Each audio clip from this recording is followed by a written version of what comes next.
안녕하세요, 라뮤나입니다. 오늘은 돈을 모으고 불리는 방법은 무엇이 있을까? 단 한 가지 방법이 있는데 그 한 가지가 과연 무엇이고 그 한 가지는 어떻게 실천해야 하는지에 대해서 한번 알아보도록 하겠습니다. 영상 내용 좋으니 끝까지 한번 봐주시면 감사하겠습니다. 여러분들은 돈을 어떻게 모은다고 생각을 하고 있을까요? 돈을 모으는 방법과 돈을 불리는 방법은 과연 무엇이 있을까요? 돈을 모으는 방법은 딱 한 가지가 있습니다. 돈을 모으는 방법이 여러 가지가 있는 것이 아니라 딱 한 가지가 있을 뿐입니다. 궁금하시나요? 또 이 방법은 누구나 알고 있는 방법일 것입니다. 하지만 실천하기가 어려울 뿐이죠. 그런데 이 방법을 실천하지 않으면 노후에는 그거에 배가 되는, 아니 배가 넘는 힘이 들어가게 되어 있습니다. 그렇기 때문에 꼭 해야 하는 것일 것입니다. 시청하기 전 라뮤나 구독과 좋아요 꼭 부탁드리겠으며 앞으로도 많은 관심 부탁드리겠습니다. 그러면 이 주제에 대해서 바로 시작해 보도록 하겠습니다. 과연 돈은 무엇일까요? 돈이 무엇인지 사람들에게 물어보면, 돈이 무엇인지 정의를 해보라고 하면 대부분은 돈이 무엇인지 말이 잘 안 나올 것입니다. 하지만 돈을 모르는 사람들은 없죠. 돈이 소중하다는 것도 대부분 다 알고 있을 것입니다. 이러한 돈이라는 것은 양날의 검이라는 것을 알 필요가 있습니다. 이 돈이 무엇이라고 사람을 죽일 수도 있으며 돈이 무엇이라고 죽어가는 사람도 살릴 수가 있게 됩니다. 또 그 돈이라는 것은 사람을 기쁘게 하기도 하고 반대로 사람을 슬프게 만들기도 하게 되는 것이 돈이 됩니다. 돈이 많으면, 돈이 넘치게 되면 사람은 사치를 하게 되기도 하며 교만과 오만이 몸에 배어 자랑을 하게 되기도 합니다. 하지만 반대로 돈이 모자르면 사람은 의기소침해지기도 하며 비굴해지기도 하고 비참해지기까지 합니다. 그리고 대부분 사람들이 살면서 근심 걱정이 생기게 하는 것도 돈 때문이기도 하죠. 돈 외에는 사람들이 정신이 피폐해질 정도가 되지 않기도 하며 근심과 걱정이 되는 일은 무척이나 드문 경우일 것입니다. 즉, 대부분 돈 때문에 사람이라는 것이 모든 것을 결정하게 된다는 것이며 이 돈이라는 것이 우리가 살고 있는 물질적인 세계뿐만 아니라 정신적인 세계까지 지배를 하게 된 상태라는 것입니다. 만약에 지식을 선택할래, 돈을 선택할래 라고 할 때에는 여러분들은 지식을 선택할 것인가요? 아니면 돈을 선택할 것인가요? 대부분 지식보다는 돈을 선택하게 될 것입니다. 하지만 이것을 알 필요가 있습니다. 가장 근본적인 건 말이죠. 그리스의 철학자 플라톤은 이렇게 말을 하기도 하였습니다. 돈은 아래이며 지식은 위이다 말을 하였습니다. 그러면 어떤 거든지 하보다는 상이 낫다고 생각을 할 것입니다. 아래보다는 위가 나으니까 말이죠. 왜 이런 말을 했을까요? 결론적으로 본다면 지식이 없는 돈이라는 것은 언제 무너질지 모른다는 것을 알 필요가 있다는 것입니다. 그 돈을 지키고 그의 돈의 습성, 그 돈의 위력을 더 키우기 위해서는 지식이 필요하다고 하였던 것이죠. 지식이 없는 돈이라는 것은 언제 무너질지 모릅니다. 하지만 돈이 없어도 지식이 있으면 그 돈을 만들어내는 힘이 있게 되어버리는 것이죠. 그래서 결국에는 돈보다는 지식이 위에 있게 되어버리는 것입니다. 그러나 우리가 살아가고 있는 세상, 자본주의 시대, 물질주의 시대에서는 지식이 평가가 절하가 되어 있으며 돈이라는 것이 평가가 높게 되어 있기도 합니다. 돈이라는 것은 많으면 좋기는 합니다. 많을수록 좋죠. 그러나 목표를 어디에 두는 것이 좋냐면 인간은 평생 살아가면서 늙으면 일을 하지 못하게 됩니다. 누구나 마찬가지일 것이죠. 이 사회는 늙은 사람보다는 젊은 사람들에게 대부분 일자리가 주어지게 되어 있으며 또한 늙으면 힘이 없어서 일을 잘 못하게 되기도 합니다. 이렇게 늙게 되어 일자리가 없어지게 되어도 그때부터도 죽기까지는 약 10년, 더 많게는 20년, 30년까지도 남아있게 되어버립니다.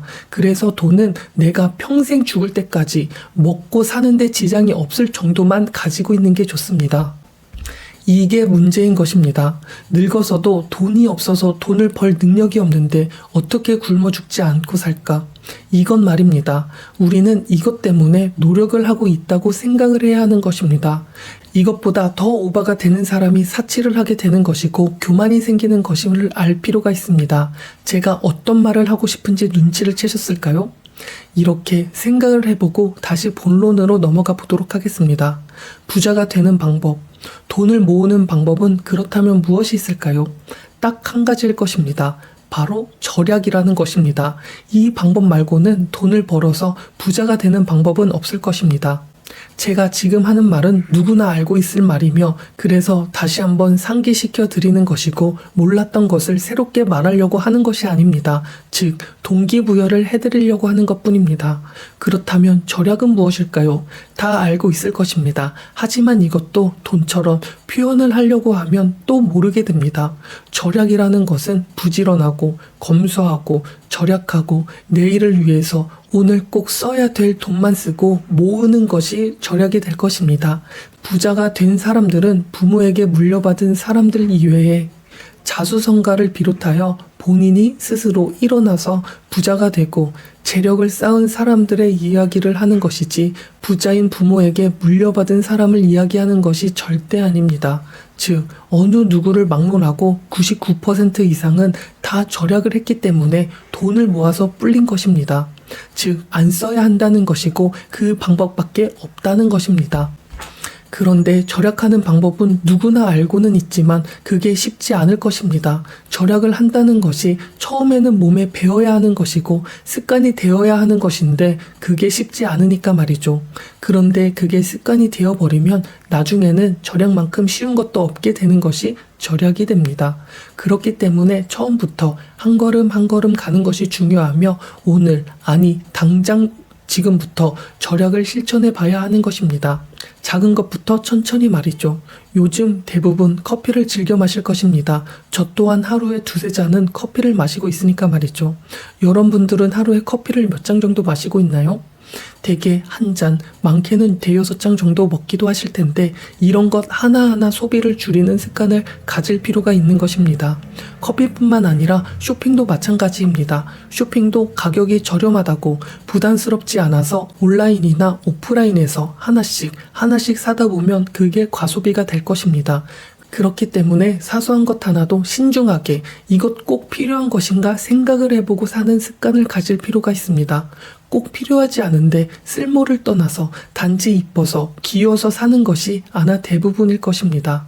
그러한 소비를 주의할 필요가 있는 것이고 그러한 것을 한번 상기시킬 필요도 있는 것입니다. 이러한 것 하나하나, 사소한 것 하나하나부터 줄이는 습관을 기르셨으면 좋겠습니다. 또 이렇게 본인이 해결할 수 있는 한도 내에서 과소비를 하는 분들도 있지만 이 과소비를 넘어서 카도 한도가 넘어가는 혹은 돈을 빌려서까지 소비를 하는 사람들도 있습니다. 미래를 위해 생각을 하지 않고 말이죠. 이것은 정말 위험한 행동입니다. 한 달에 들어오는 돈보다 쓰는 돈은 당연히 적어야 합니다. 그러면 남는 돈이 생기게 되며 그 돈이 쌓여서 부자가 되는 것은 당연한 것일 것입니다. 부자가 되는 것은 결코 어려운 것이 아니며 부자가 된 사람들이 살아온 길을 보면 그 길은 생각보다 쉬웠을 것입니다. 행동하기 어렵다고 생각을 해서 어려운 것일 뿐입니다.